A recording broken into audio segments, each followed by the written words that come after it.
I thought that playoff game, that was one of my favorite playoff games to watch. I thought that was an incredible football game, and I thought it was a really fucking physical game too. Do you remember the kind of the atmosphere there that day? Yeah, I do. It was crazy. It felt like a WWE match out there. It was crazy. That was to this day probably the craziest game I've ever played in.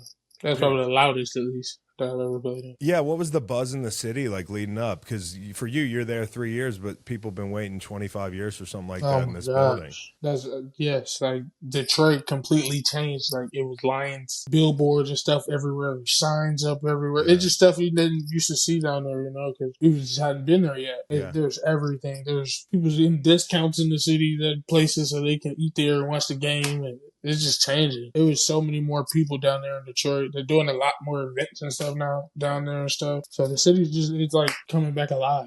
Like it's cool to see.